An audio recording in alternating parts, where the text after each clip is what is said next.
Here's the Rath Yatra beginning. So this chapter is from Chaitanya Charitamrita, Madhya Leela 13, Lord's dancing at the Rath Yatra.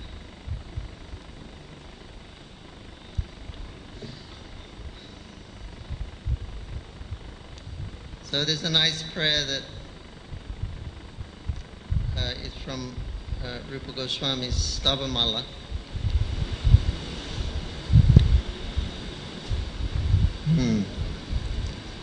That we can start with. Ratharutasya Ratharutasya Rayaratadipati Devi Nirchapati Abhadra Premori Spurita Natolasya Visha Sahasam Gayapi Paribrita Tanu Vaishnava Janai Sri Chaitanya Kimmi Punarapi Disho Vayati Padam. Translation. Sri Chaitanya Mahaprabhu danced down the main road in great ecstasy before Lord Jagannath, the master of Nilachala, who was sitting on his car, overwhelmed by the transcendental bliss of dancing and surrounded by Vaishnavas who sang the holy names. He manifested waves of ecstatic love of Godhead. When will Sri Chaitanya Mahaprabhu again be visible to my vision? Hey, Jagannath Swami ki. So, the Rath Yatra has different meanings in different ages. When different kind of kings conquered that part of Orissa and Puri like that, then they would sometimes change the worship. Like when the Ganapatyas were in charge there, then they would emphasize more on Jagannath. For them was Ganapati, so they would like have a Ganapati when the Shaktas were there. They would also give more concentration on Subhadra. She's the supreme mother of the Shakti, so they would give more attention to Subhadra. When Buddha was there, they were saying, he is Buddha, we will worship him as a Buddha. So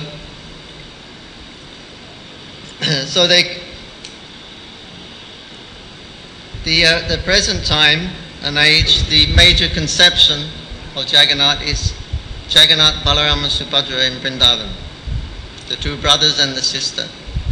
This is by Mahaprabhu's mercy he has revealed this aspect of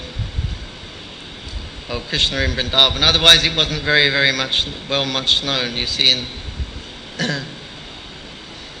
any kind of ancient deity over 500 years old, generally there wasn't a Radharani there. So it's just more of a formal worship of Krishna, almost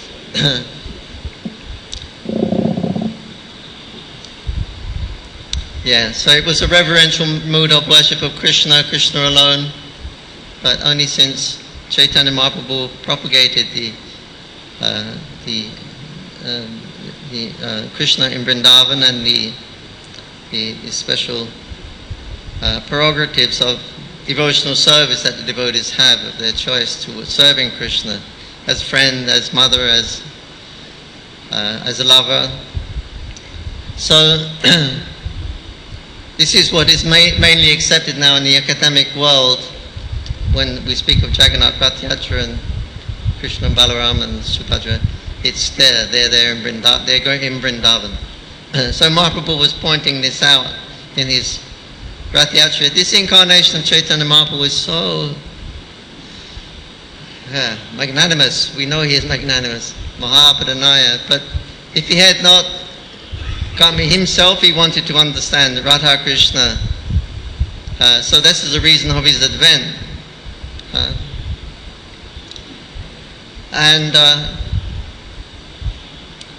God is one and he becomes two.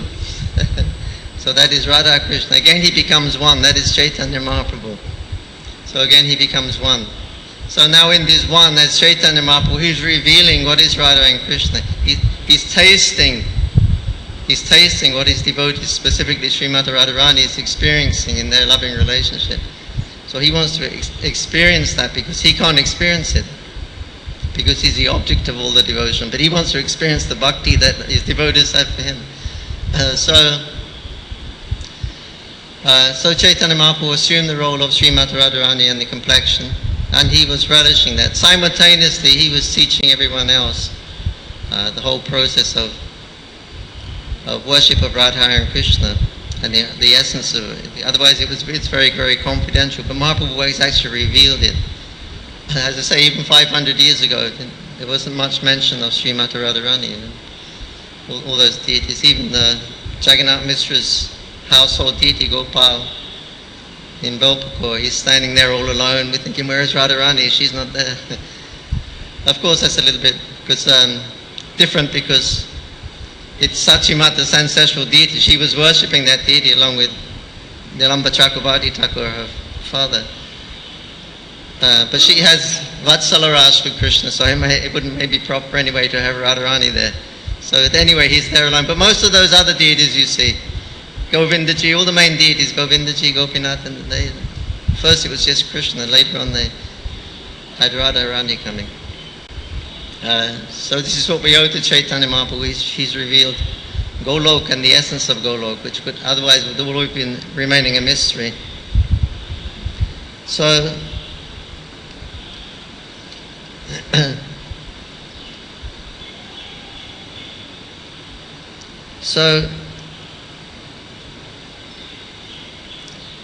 Krishna appears as the son of Vasudev and Devaki. Balaram, we understand, was entered into the womb of Devaki, was transferred to the womb of Rohini, Krishna's brother. And then Subhadra Devi, she was born later. She was also the son of Devaki. Vasudeva had 18 wives, just 18 or 16, 18 wives I think. So she gave birth to 8 children and 1 daughter. That was Subhadra Devi. So Subhadra's mother is Devaki, although he had 18 wives. So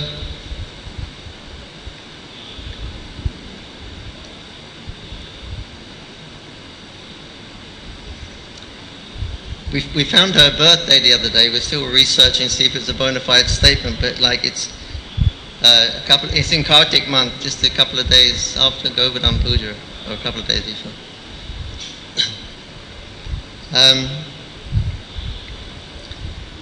So we celebrate Sri Krishna Janamastami as Krishna's birthday, so we can also celebrate Snan Yatra, because Snan Yatra was the day when Indradumna Maharaj had actually inaugurated the deities of Jagannath in his Leela. And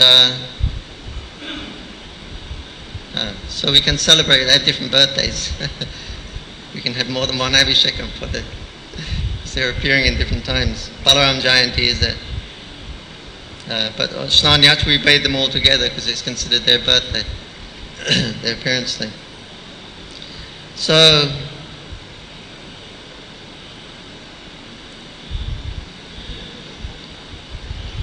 here is the description of Lord Jagannath's route. It's called Nandi Ghosh. And Balaram, his rat is called Devadalanam, and Subhadra, sorry.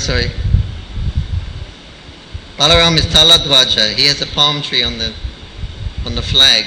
So Tal means palm tree. Talaram, and Jagannath has, what does he have on his flag? I can't remember. And Subhadra, I think she has a lotus. She's called Padmadwaja. The chariot is called Padmadwaja. And Jagannath's cart is 45 feet high has 16 wheels, which are 7 feet high also. And Subhadra's chariot is 43 feet high with 12 wheels. And it says in the scriptures that when the Rath is moving, it should be pulled very slowly. The wheels should move slowly to the sound of uproarious kirtan. Because sometimes they have accident. They pull the Rath too fast and it goes into the shops on the side of the Grand Road or something like that. So there's Shastric injunction that a Rath should be pulled. The wheels should move very slowly to the sounds of Harinam Kirtan. So this is how Jagannath is enjoying his Rath Yatra festival.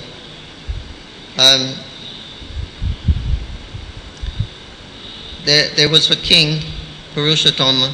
He was going to marry one queen, Padmavati, who lived in Kalingi. And so this marriage was being arranged.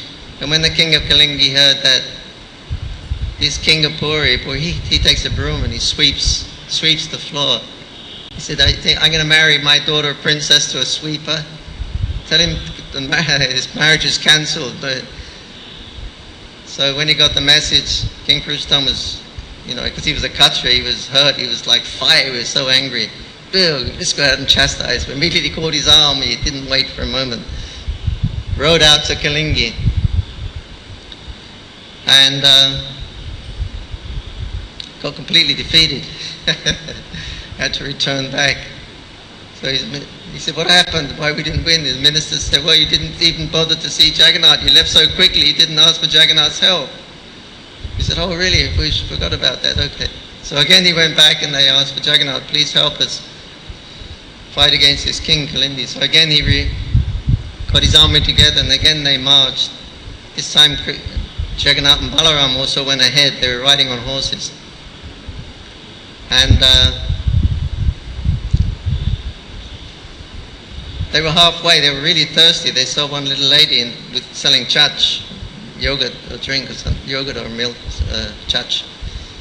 And they said, give us some chach, we're very thirsty. So she gave them, they drank it, and they said, oh, very nice. She said, you have to give some rupees. Oh, we forgot we didn't bring any money with us. Anyway, you take these finger rings, and when one king is coming now, soon he will come here, so you give these rings and tell him this is to pay for the chach. So then the king arrived there, and then the old lady went up, look, here I got the king's, the rings here, you have to give me the equivalent in money. And then they said, hey, it's Jagannath's ring. I think that in the history that Jagannath and Balaram went and beat all the army up before the king arrived there. Anyway, the king arrived there. Anyway, they beat them up. It was a big success. He conquered the king of Kalindi. He captured the princess, Padmavati. They took her back to the Jagannath Puri. And they said, so the king said, so your father wanted to call me a street sweeper. Anyway, now I've captured you. So he told his ministers, just put her somewhere out of the way, and when you find a suitable time, you can marry her to any street sweeper that you like, you think may be qualified to marry her. So everyone was very morose. Anyway, it came Rath Yatra time, and then it's the duty of the king at that time to sweep in front of the Rath. So he had to put the golden broom when he was up there sweeping. Then his ministers brought the Padmavati and said, here is a suitable husband. He's a sweeper. You take Padmavati as your wife. So then they got married. Jagannath Swami ki jai. So many, many pastimes of Lord Jagannath. One time Jagannath had a fever. He gets a fever every year after Snan Yatra. And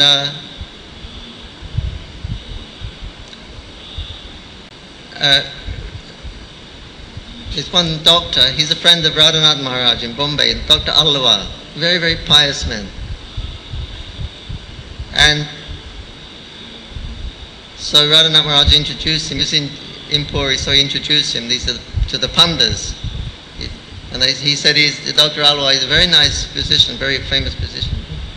I said, oh, you're a physician. You come and examine Jagannath. He's ill. He's got a fever. So Dr. Alwar, well, great. You can go in and get very close to darshan of Jagannath. So he went in, took him inside to see the deities, and he was holding the deity around the feet. He said, this is pretty good deal. I can come and touch Jagannath. Then he thought, I'm not here to get the mercy. I'm here to serve Jagannath. So, and when you check a person's feet, you don't check it for fever. You don't check on his feet or his legs. You check here or here. So he said, I come here to let me do the service for Jagannath. So then he checked him here and put his hand up under his chin, if you can know where the chin is. And it was burning hot. He said, it's burning hot. He has a very high fever. So in fact, Jagannath does catch fever.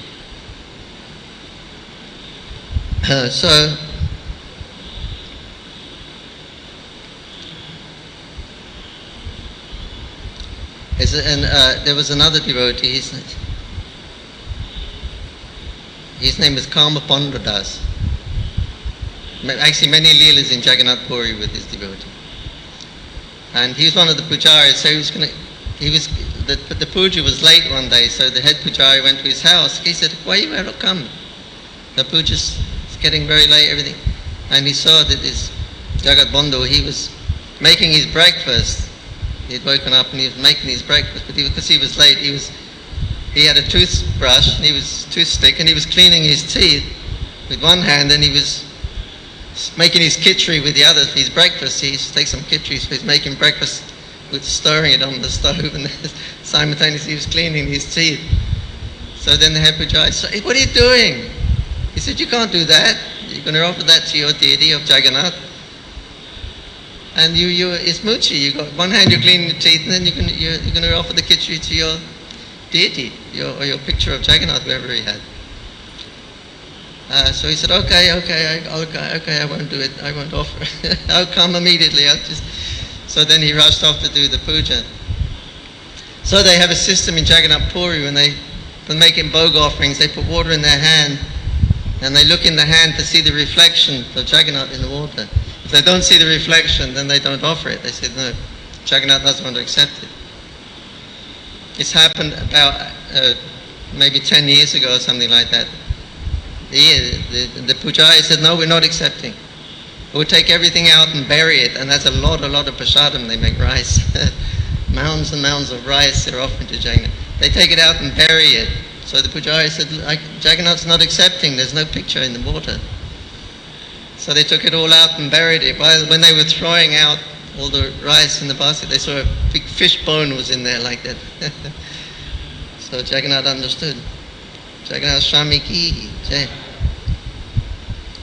So there was another devotee of Jagannath. He was actually a Muslim. And when he came back to his house at night, he found it had burned down. His family was inside. He had everything. He was there. He was lost.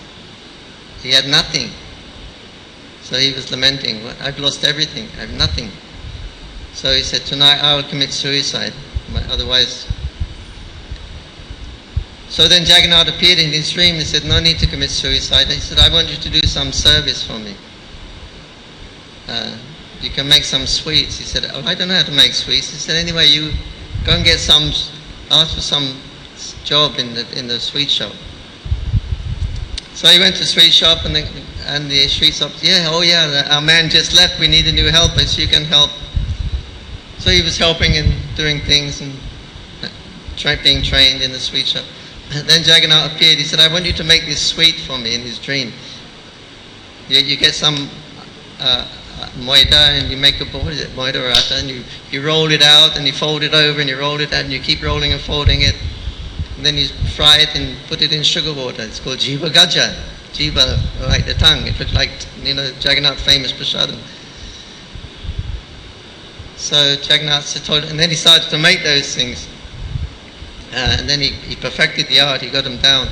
So Jagannath then said, now you bring some to me, I want to eat them in the temple. He said, I can't do that, I can't go in the temple. Jagannath said, that's okay, you go in, don't worry. So they won't let me in, I'm a Muslim. Take them in anyway, offer them to me. Anyway, they made a big basket of this nice Shiva Gaja, put on his head with a cloth, went into the temple. Immediately the police and everyone, the Kapandas come out, hey, where are you going, where are you going? No, I'm going offering to Jagannath. You can't come in. They said, no, Jagannath said I could come in. You're lying, you're just lying. Pushed him over, beat him and everything. Basket went up in the air, fell down, all the Jiva Gaja went everywhere. Suddenly a black dog come along. Took the Jiva Gaja and then he ran in the temple and all the pandas, hey, there's a dog in the temple. They're all chasing and the dog is running around that big compound in Jagannath temple. He's running around, all the pandas are chasing. Hey, dog. Then he goes right into Garbhagriha, Jagannath's temple, right inside there. And then when they get there, there's nothing, no dog or anything. And then they see all the Jiva Gaja right at Jagannath's feet. All the pandas say, he must, then Jagannath, he wants it. So then he was allowed to cook that every day. He couldn't go in the temple, but he cooked every day all those Jiva Gajas that would offer to Jagannath. So that's considered Jagannath's favorite sweet. He said he eats it wherever it's cooked, he will eat it, even before it's offered. As soon as it's cooked, he will. He likes that sweet. Jiva Gaja.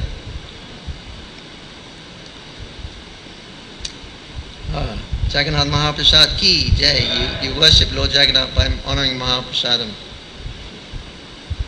And who knows better than that than the Puri Basis? They have so much affection and love for Jagannath. I was waiting with a devotee one time. We arrived at the Puri in the Lion's Gate.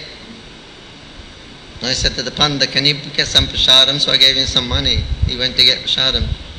And there was another couple of Puri, I don't know if they were Pandas, but the Puri Bashis there.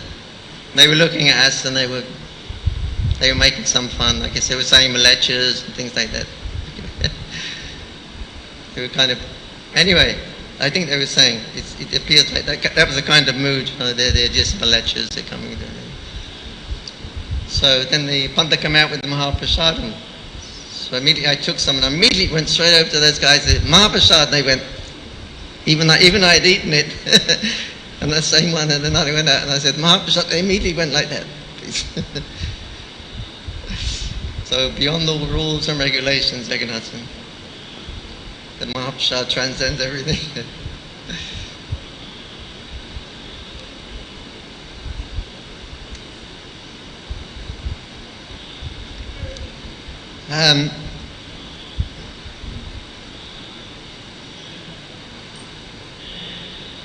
There were some other devotees there, ISKCON devotees, and they were staying in a hotel and they booked Jagannath Prasadam, so the Pandas came and they put all the pots down. All the devotees were sitting on line there, banana leaf plates, waiting to take Prasadam.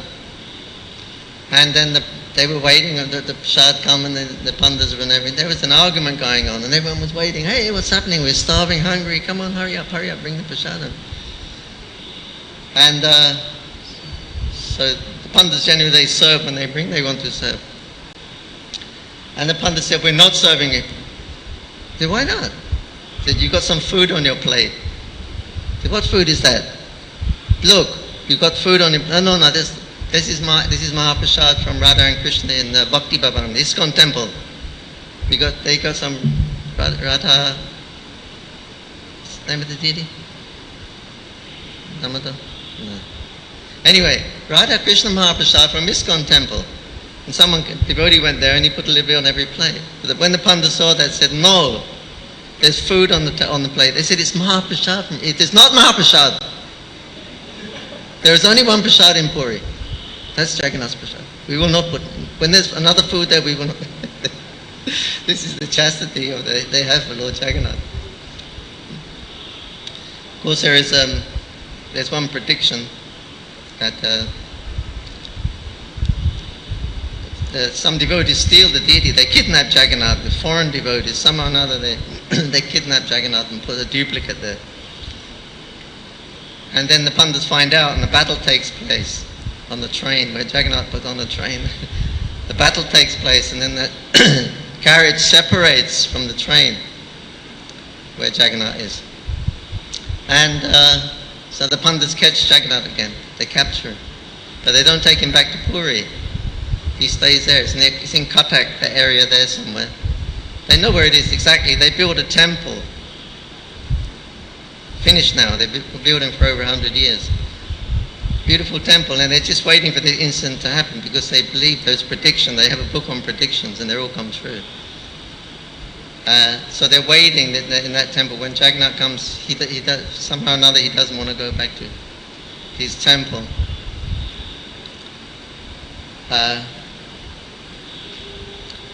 So that's why they don't like foreign devotees. When they see the foreign devotees, it's like, they're going to steal our Jagannath, they're going to kill Jagannath. It's like Devaki. Every time she saw Kamsa, he's come to kill my Krishna. So they're seeing like that, these Western devotees. They used to beat us in the early days. Now they're not so bad. But when we were first going, in the early 70s, they would. But like that, they see us like Kamsa. They're coming to kidnap our Krishna, our Jagannath. So that's their love for Krishna. It's very strong.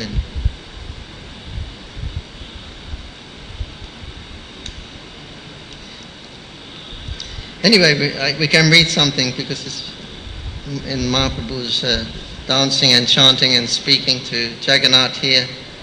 This is what we'll be doing today. At least we'll be pulling and chanting, but you can also offer prayers like Jagannath. Like Mahaprabhu, and hear the conversation that Mahaprabhu was having with Jagannath. He is revealing so much that otherwise wouldn't have been revealed. This was his mercy.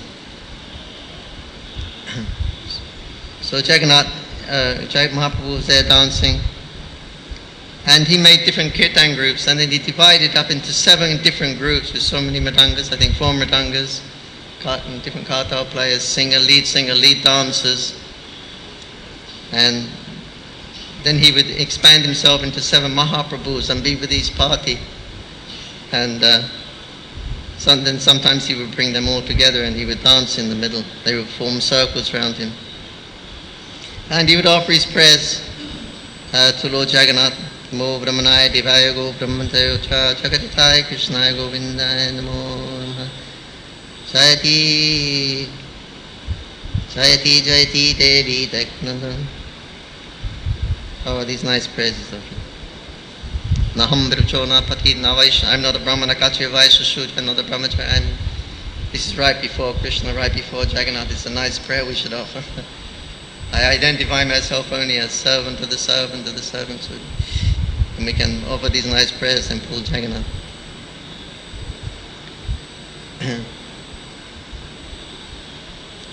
So, when Sri Chaitanya Mahaprabhu danced and jumped high, roaring like thunder, and moving in a circle like a wheel, he appeared to be like a circling firebrand. No, they did. Our Russian dancers do that sometimes. They have something.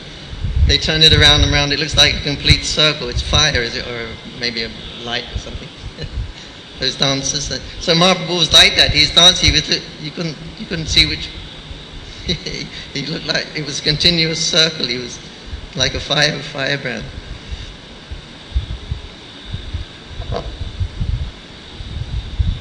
Whenever Sri Chaitanya Mahaprabhu stepped and while dancing, the whole earth with its hills and seas appeared to tilt.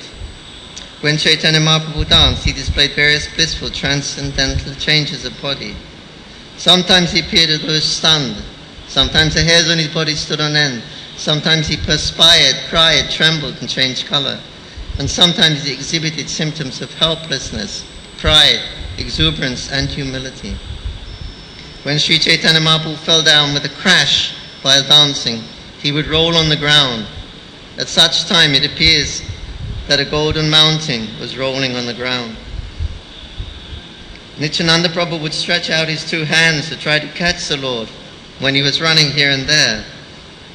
Advaita Acharya walking behind the Lord and loudly chanting, Hari Bol, again and again. Just to check the crowds from coming too near, the devotees formed 3 circles.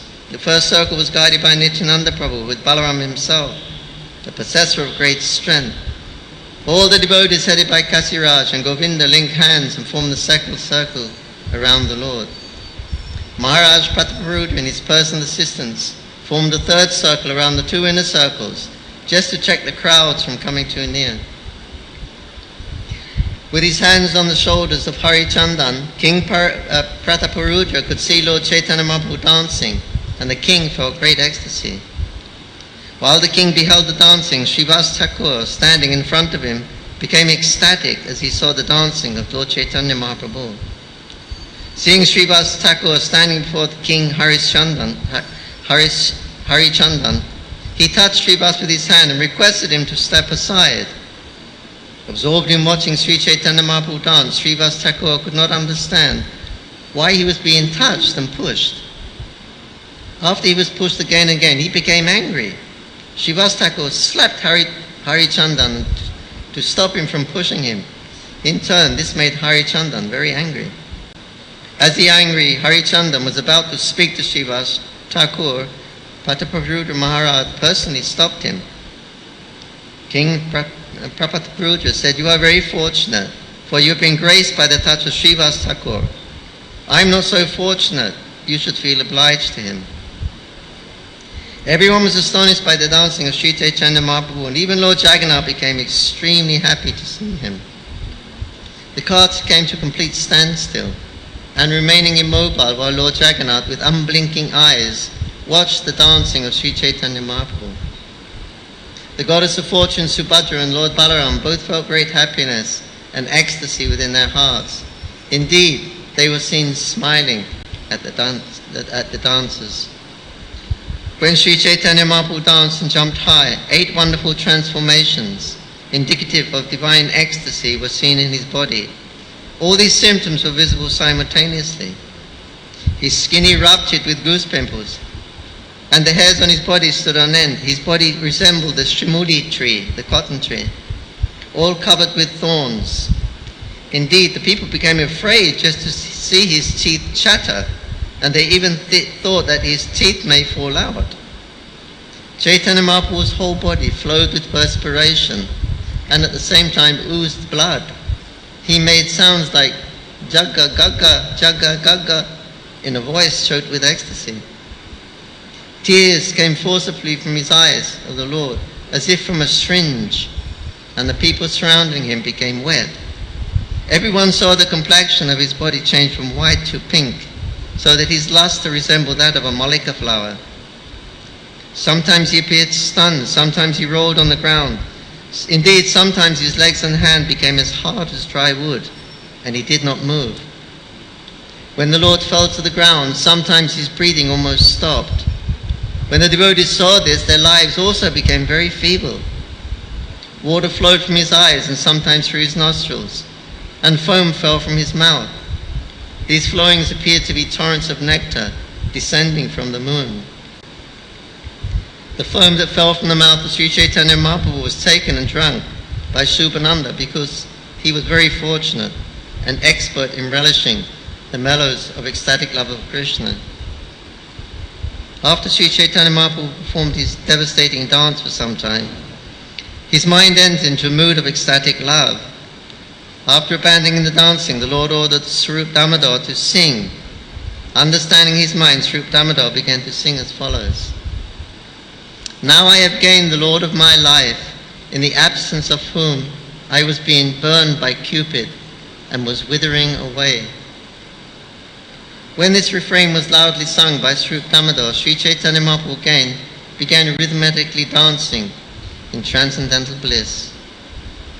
The car of Lord Jagannath began to move slowly while the son of Mother Sachi went ahead and danced in front.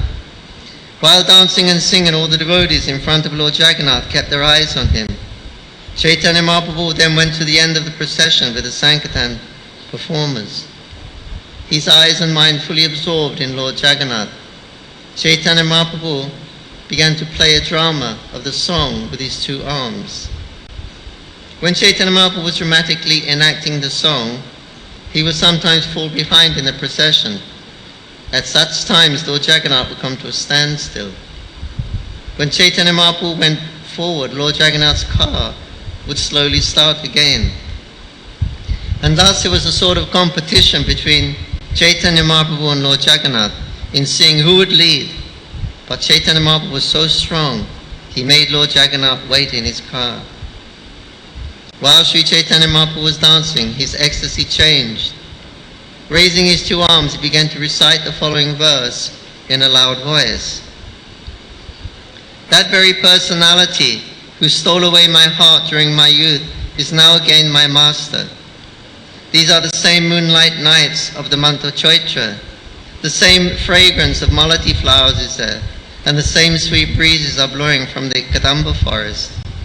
In our intimate relationship, I am also the same lover. Yet, still my mind is not happy here. I am eager to be back to that place on the bank of the river under the Vetshati tree. That is my desire. This verse was recited by Sri Chaitanya Mahaprabhu again and again. But for Swarup Damodar, no one could understand its meaning. I have already explained this verse, now I shall describe it in brief. Formerly, the gopis of Vrindavan were very pleased when they met Krishna at the holy place of Kurukshetra. Similarly, after seeing Lord Jagannath, Sri Chaitanya Mahaprabhu awoke with the ecstasy of gopis. Being absorbed in his ecstasy, he asked Swarup Damodar to sing the refrain. Sri Chaitanya Mahaprabhu thus spoke to Lord Jagannath. You are the same Krishna, and I am the same Radharani. We are meeting again in the same way that we met in the beginning of our lives. Although we are both the same, my mind is still attracted to Vrindavan Dham. I wish you please again appear there with your lotus feet in Vrindavan. In Kurukshetra there are crowds of people, elephants and horses, and also the rattling of chariots. But in Vrindavan there are flower gardens and the humming of the bees and the chirping of the birds. They can be heard. Here at Kurukshetra you are dressed like a royal prince, accompanied by many great warriors. But in Vrindavan you appear just like an ordinary cowherd boy, accompanied only by your beautiful flute. Here is not even a drop of the ocean of transcendental happiness that I enjoyed with you in Vrindavan. Therefore, I request you to come to Vrindavan and enjoy pastimes with me. If you do so, my ambition will be fulfilled.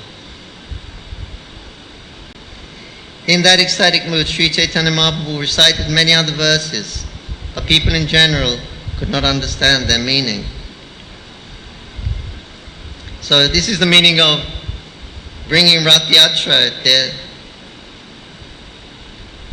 to Gundicha. Gundicha is representing Vrindavan. So Kurukshetra, the devotees are bringing Krishna and Balaram and Subhadra to Vrindavan from Kurukshetra. When they all went there for that solar eclipse, the Krishna dynasty, Yadu dynasty, all the inhabitants of Vrindavan, they all went there and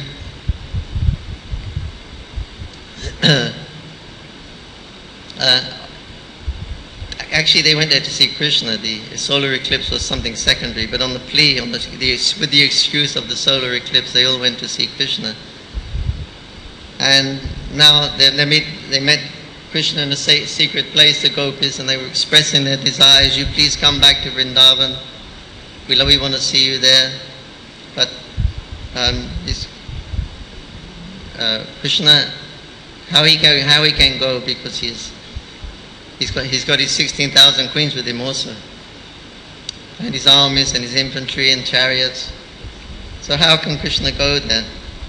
But Radharani is saying, you are the same Krishna. We know that you're not someone different, but this is our desire. We want to bring you back to the bank of the Jamuna where we're enjoying our pastimes. So this is also expressed, this feeling in Navadvip, in Vidyanagar.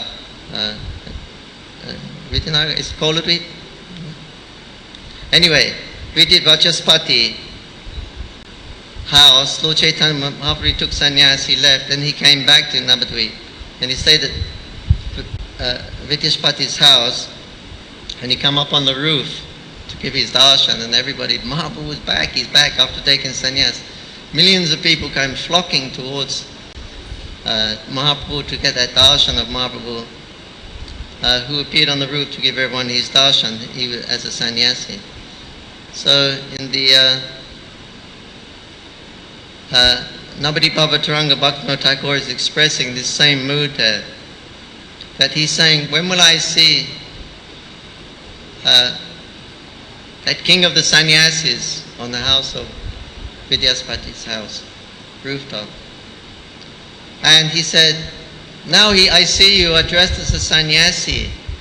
You are not the same Lord. I understand you are not different than the Mahaprabhu we knew, but now I see you dressed as a sannyasi and all of your beautiful locks have been shaven off and you're wearing the cloth of a mendicant. I know there's no difference, but still my heart longs to take you back to Shiva Shangam on the banks of Pritukunda at Balaltigi, where you were engaged in your kirtan with all your devotees, when you had nice long hair, was flowing and bouncing, and you had that long dhoti folded 3 times. And this is our Lord, who please come back. So he was expressing, just as the Gopis were feeling that same mood in Kurukshetra, then this same mood was experienced here to bring Mahaprabhu back to Shiva Shangam. So this is how we worship Mahaprabhu in his, during it, before he took sannyas, in his Navadvip pastime. We don't like to think of Krishna taking sannyas. How can Krishna take sannyas anyway? So we don't like to think so much of him as a sannyasi, because he's the supreme enjoyer, the supreme personality of Godhead. He doesn't have to follow the vows of a sannyasi.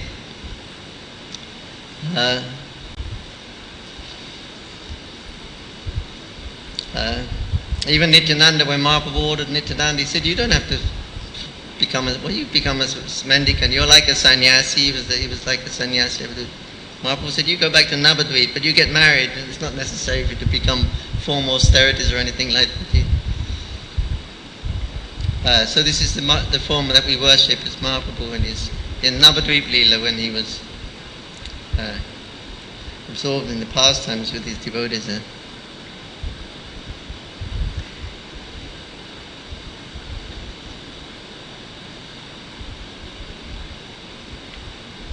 While dancing, Lord Chaitanya Mahaprabhu began to recite the following verse, which he tasted in association of Sri Damodar.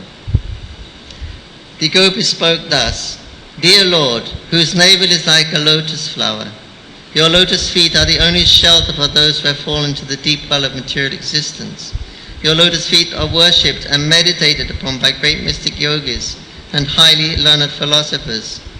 We wish that those lotus feet may also be awakened within our hearts, although we are only ordinary persons engaged in household affairs. Speaking in the mood of Srimati Radharani, Chaitanya Mahaprabhu said, for most people the mind and heart are one, but because my mind is never separated from Vrindavan, I consider my mind and Vrindavan to be one. My mind is already in Vrindavan, and since you like Vrindavan, you please place your lotus feet there. I would deem that your full mercy.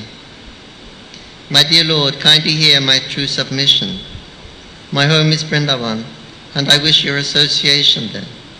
But if I do not get it, then it would be very difficult for me to keep my life. My dear Krishna, formerly when you were staying in Mathura, you sent Uddhava to teach speculative knowledge of mystic yoga. Now you yourself are speaking the same thing, but my mind doesn't accept it. There is no place in my mind for Jnana Yoga or Dhyana Yoga, and although you know it very well, you are still instructing me in Jnana Yoga and Dhyana Yoga. This is not right for you to do so. Chaitanya Mahaprabhu continued, I would like to withdraw my consciousness from you engaged in material activities, but even though I try, I cannot do so. I am naturally inclined to you only. Your instructions for me to meditate on you are therefore simply ludicrous. In this way you are killing me. It is not very good for you to think me as a candidate for your instructions. The gopis are not like the mystic yogis. They will never be satisfied simply by meditating on your lotus feet and imitating the so-called yogis. Teaching the gopis about meditation is another kind of duplicity. When they're all instructed to undergo mystic yogic practice, they are not at all satisfied. On the contrary, they became more and more angry with you. The gopis have thus fallen into the great ocean of separation and are being devoured by the Timingila fish of their ambition to serve you. The gopis are to be delivered from the mouths of these Timingila fish, for they are pure devotees. Since they have no material conception of life, why should they aspire for liberation? The gopis do not want that liberation desired by the yogis and jnanis, for they are already liberated from the ocean of material existence. It is amazing that you have forgotten the land of Vrindavan. And how is it that you have forgotten your father, your mother and friends? How have you forgotten Govardhan Hill, the bank of the Chamuna, and the forest where you enjoyed the rasa dance? Krishna, you are certainly a refined gentleman with all good qualities. You are well behaved, soft-hearted and merciful. I know that there is not even a tinge of fault to be found in you. Yet your mind does not even remember the inhabitants of Vrindavan. This is only my misfortune and nothing else. I do not care for my personal unhappiness, but when I see the morose face of Mother Jasoda and the hearts of all the inhabitants of Vrindavan breaking because of you, I wonder whether you want to kill them all, or do you want to enliven them by coming there? Why are you simply keeping them alive in a state of suffering? The inhabitants of Vrindavan do not want you dressed like a prince, nor do they want to associate with great warriors in a different country. They cannot leave the land of Vrindavan, and without your presence they're all dying. What is their condition to be? My dear Krishna, you are the life and soul of Vrindavan Dham. You are especially the life of Nanda Maharaj. You are the only opulence in the land of Vrindavan. And you are very merciful. Please come and let all the residents of Vrindavan live. Kindly keep your lotus feet again in Vrindavan. After hearing Srimati Radharani's statements, Lord Krishna's love for the inhabitants of Vrindavan was evoked, and his body and mind became very much perturbed. After hearing their love for him, he immediately thought himself to be always indebted to the residents of Vrindavan. And then Krishna began to pacify Srimati Radharani as follows. My dearest Srimati Radharani, please hear me. I am speaking the truth. I cry day and night simply upon remembering all you inhabitants of Vrindavan. No one knows how unhappy this makes me. Shri Krishna continued. All the inhabitants of Vrindavan Dham, my mother, father, cowherd boyfriends, and everything else, are like my life and soul. And among all the inhabitants of Vrindavan, the gopis are my very life and soul. And among all the gopis, you, Srimati Radharani, are the chief. Therefore, you are the very life of my life. My dear Srimati Radharani, I am always subordinate to the loving affairs of all of you. I am under your control only. My separation from you and residence in a distant place have occurred due to my strong misfortune. When a woman is separated from the man she loves, or a man is separated from his beloved woman, neither of them can live. It is a fact that they live only for each other. For if one dies, the other hears of it, he or she will also die. Such a loving chaste wife and a loving husband desire all welfare for each other in separation and do not care for personal happiness, desiring only each other's well-being such a pair certainly meet again, without delay. You are my most dear, and I know that in my absence you cannot live for a moment.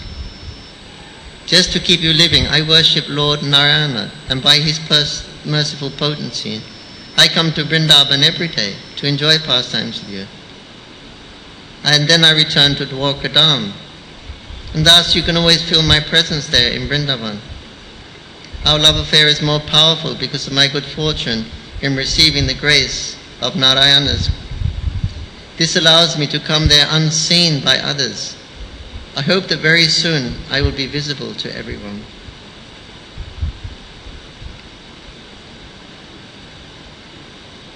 I have already killed all the mischievous demons who are enemies of the Jadu dynasty. I have also killed Kamsa and his allies. But there are 2 or 4 more demons still living, and I want to kill them. After doing this, I shall very soon return to Vrindavan. Please know this for certain. I wish to protect the inhabitants of Vrindavan from the attacks of my enemies. That is why I remain in this kingdom. Otherwise, I am indifferent to my royal position. Whatever wives, sons, wealth I maintain in the kingdom are only for the satisfaction of the Jadus.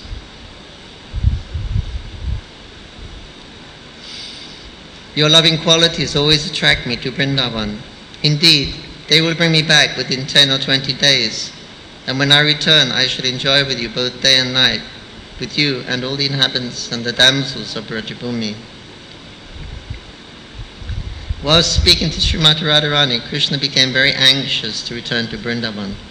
He made her listen to a verse which banished all her difficulties, and which assured her she would again attain Krishna. Lord Krishna said, "Devotional service unto me is the only way to attain me. My dear Gopis, whatever love and affection you have attained for me by good fortune, is the only reason for my returning to you." Sri Chaitanya Mahaprabhu would sit in his room with Sri Damodar and taste these topics and verses day and night. Sri Chaitanya Mahaprabhu danced completely absorbed in ecstatic emotion. While looking at the face of Lord Jagannath, he danced and recited these verses. Jagannath Swami ki, Jagannath Rath Mahotsav ki. So, another interesting things.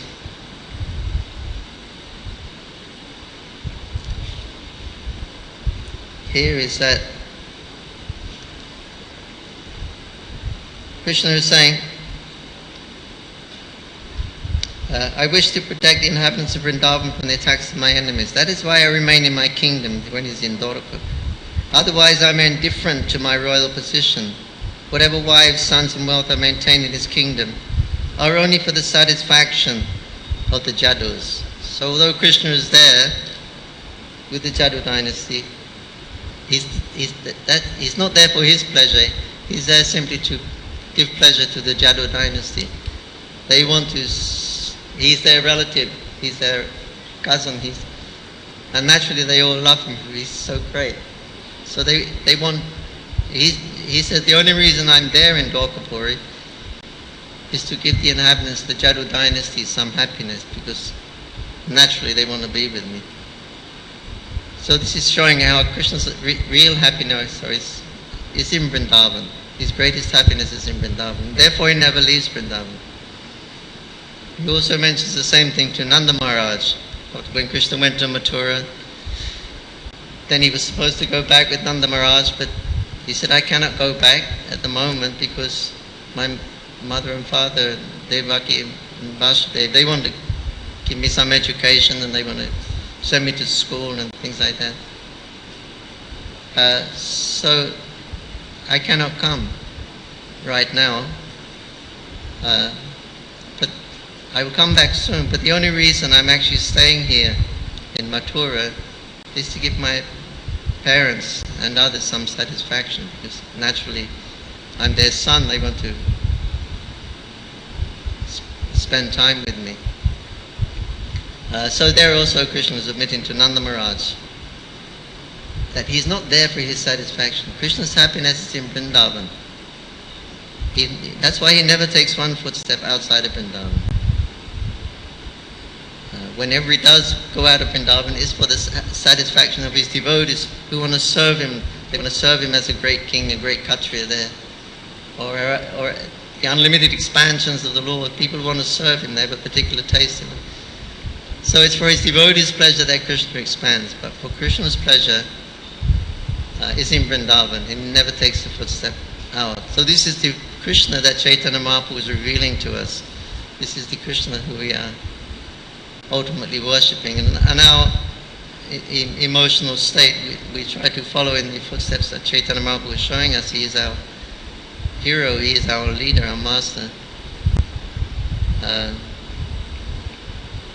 He is showing this sentiment, especially in his Shikshastikam prayers, that our only happiness is derived from Krishna's happiness. Our only happiness is to satisfy Krishna, whatever it takes. So this is the attitude that Chaitanya Mahaprabhu is revealing, and we can try to adopt. Anyway, this is the glory of Rath Yatra. Mahaprabhu was revealed so many things, his position, and the position of Vrindavan, and the position of the devotees in Vrindavan.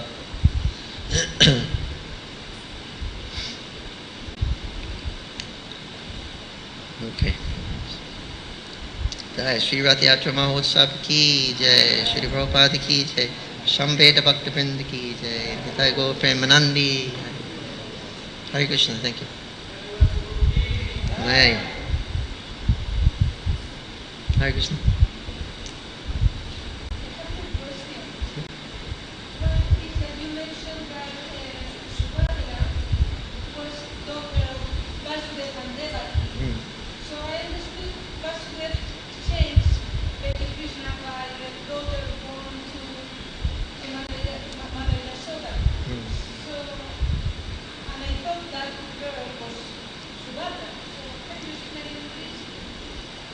No, same Tattva, she was Yogamaya Devi.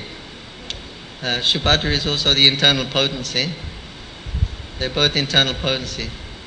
But that was another form, because she became Durga. When Kamsa tried to kill her, she went up in the sky and became Durga. Huh? Where was she raised at? Pardon? Where was she raised at? She's Mother Durga. She has 33 crores of devatas to look after her. She's the mother of them. She doesn't have a problem. So she only performed that pastime and then she disappeared? Yeah, then she went up. She became known as Durga. And then another question is, Krishna is expanding himself in so many forms to be in each palace. Why he said that he cannot go to Vrindavan because he has to be there? I don't understand that. Because this is expanded in 16,000 forms to be in each palace, but he says he cannot go to Vrindavan.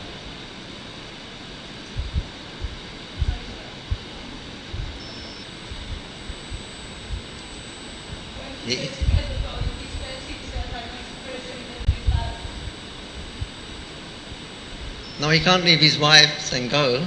They'll complain. Huh?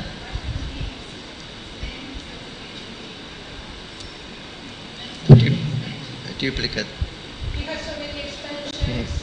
Why he cannot be also in Vrindavan? It's very difficult for those queens to go to Vrindavan.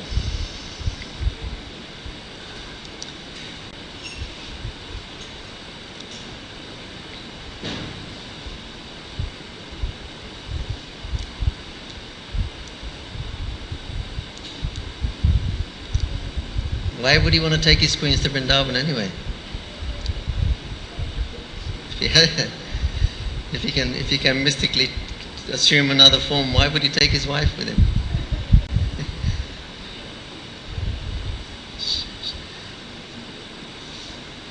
Satyabhama couldn't handle it then.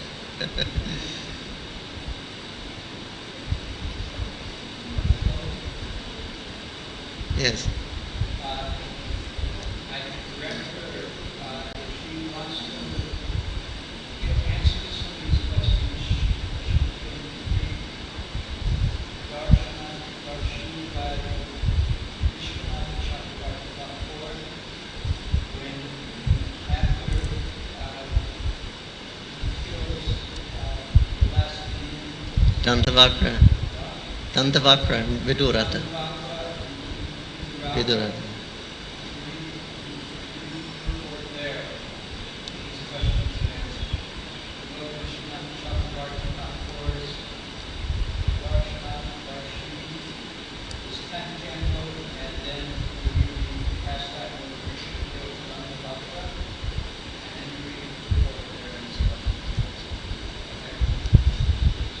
I think it'll be more clearly explained in the Gokumar's.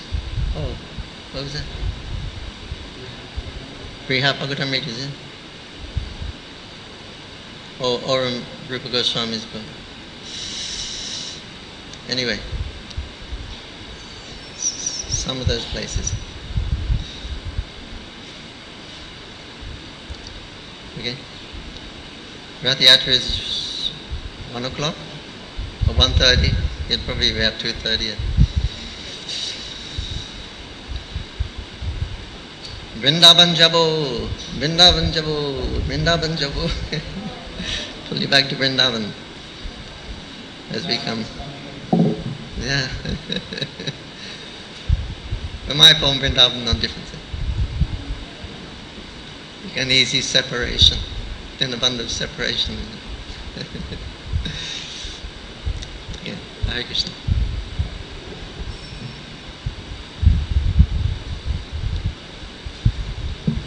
Would you like to make any comment as the Prajavashi? Dinabandhu Prabhu?